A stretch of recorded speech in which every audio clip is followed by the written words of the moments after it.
અને મહાજાતિ એટલે ઉચ્ચ જાતિ. વિરુદ્ધાર્થી શબ્દો. ધવલ શબ્દનો વિરુદ્ધાર્થી શ્યામ, સુધાનો વિરુદ્ધાર્થી વિષ, સ્મિતનો વિરુદ્ધાર્થી રુદન અને આશીષ શબ્દનો વિરુદ્ધાર્થી અભિશાપ થાય. 2-3 વાક્યમાં ઉત્તર લખો. પ્રશ્ન 1.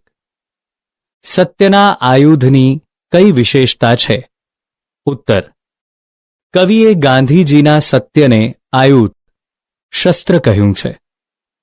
વિશ્વમાં અનેક યુદ્ધો જાત જાતના આયુધોથી લડાયા છે અને ભવિષ્યમાં પણ લડાશે, પરંતુ આ સત્યરૂપી આયુધની વિશેષતા એ છે કે ગાંધીજીએ એનાથી બ્રિટિશરોને ધ્રુજાવ્યા હતા અને ભારતને આ સત્યરૂપી આયુધને કારણે જ સ્વતંત્રતા મળી હતી.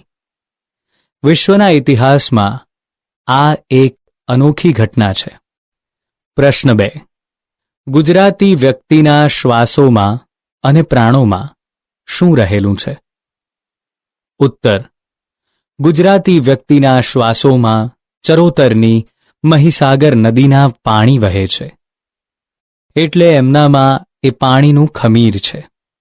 એમના પ્રાણોમાં રત્નાકર ધબકે છે, એટલે કે એમનું જીવન રત્નાકર જેવું સમૃદ્ધ છે.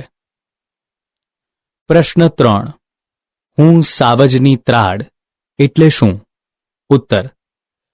સાવજ એ ગુજરાત અને ગુજરાતીનું ગૌરવ છે. હું સાવજની ત્રાડ એટલે હું ગુજરાતી છું, એટલે એ ગૌરવવંતો સાવજ અને તેની ત્રાડ હું પોતે જ છું. 7-8 વાક્યમાં ઉત્તર લખો. પ્રશ્ન 1. હું એવો ગુજરાતી. કાવ્યમાં કવિ પોતે ગુજરાતી હોવાનું ગૌરવ કયા કયા કારણોસર અનુભવે છે? ઉત્તર. હું એવો ગુજરાતી કાવ્યમાં કવિ પોતે ગુજરાતી હોવાનું ગૌરવ આ કારણોસર અનુભવે છે.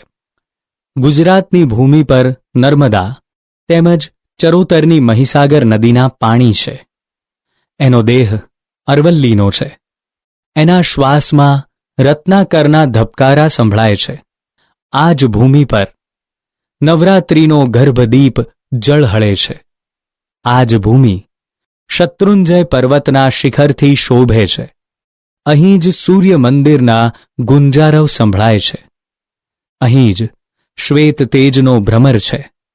આ ભૂમિ પર ગિરનાર પર્વત પર અનેક મહાપુરુષોના ગોખ આવેલા છે. અહીંની દ્વારકા નગરીમાં કૃષ્ણ પ્રેમ ભક્તિનો અમૃત રસ પાય છે. આ ભૂમિ પર જ દુહા છંદની રમઝટ બોલાય છે અને ભગવાધારી સંતો ધ્યાન કરે છે. મીરા કરતાલ લઈને કૃષ્ણનું ભજન કરે છે. આ ભૂમિ પર જ અનેક આખ્યાનો રચાયા છે. આ જ ભૂમિ પર ગાંધીજી અને સરદાર જેવા મહાન પુરુષો જન્મ્યા છે. એમાં ગાંધીજીએ ધારણ કરેલ સત્યરૂપી શસ્ત્રની સમગ્ર વિશ્વમાં ધાક હતી. ગાંધીજીના મૌન અને સરદારની એક હાકનો જબરો પ્રભાવ હતો. આ સંતોની અને શૂરવીરોની ભૂમિ છે, જેમણે પોતાના સૌમ્ય સ્મિતથી અને તલવારની તીક્ષ્ણ ધારથી આ ભૂમિની રક્ષા કરી છે. એ ભૂમિના પોતે સંતાન છે એનું કવિ ગૌરવ અનુભવે છે. પ્રશ્ન 2. હું એવો ગુજરાતી. કાવ્યમાં કવિએ ગુજરાતના મહિમાગાન માટે પ્રયોજેલા વિવિધ સંદર્ભો સ્પષ્ટ કરો. ઉત્તર. હું એવો ગુજરાતી. કાવ્યમાં કવિએ ગુજરાતના મહિમાગાન માટે પ્રયોજેલા વિવિધ સંદર્ભો સમજવા જરૂરી છે.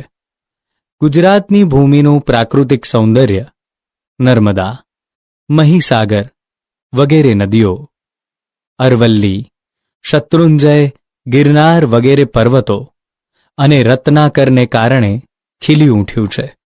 ગીરના સિંહો તો વિશ્વમાં વિખ્યાત છે. નવરાત્રિ પ્રસંગે કાણાવાળી માટલીમાં મુકાતો ગર્ભદીપ અને એની ફરતે ગવાતા રાસ ગરબાની રમઝટથી વાતાવરણ ભક્તિમય બની જાય છે. સૂર્ય મંદિરનો મહિમા પણ અનોખો છે. દ્વારકાના કૃષ્ણ સૌને પ્રેમરૂપી અમૃતનું પાન કરાવે છે. આ ભૂમિએ ભારત દેશને ગાંધીજી અને સરદાર જેવા મહાપુરુષોની ભેટ આપી છે. ગાંધીજીએ સત્યરૂપી શસ્ત્રથી બ્રિટિશરોને હલાવી નાખ્યા અને દેશને આઝાદ કર્યો. સરદારની એક હાકથી ખેડૂતોએ બ્રિટિશરોના વિચિત્ર કાયદાનો વિરોધ કર્યો. આ ભૂમિ પર નરસિંહના પ્રભાતિયા ઘેર ઘેર ગવાય છે.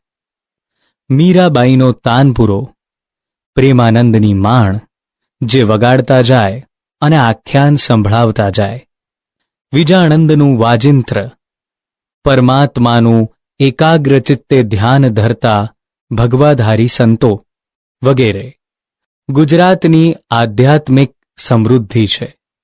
ગુજરાતની ભૂમિ સંતો અને શૂરવીરોની ભૂમિ છે. ગુજરાતની અસ્મિતા અને સંસ્કૃતિનું રક્ષણ કરવામાં એમનું મોટું યોગદાન છે. પ્રવૃત્તિ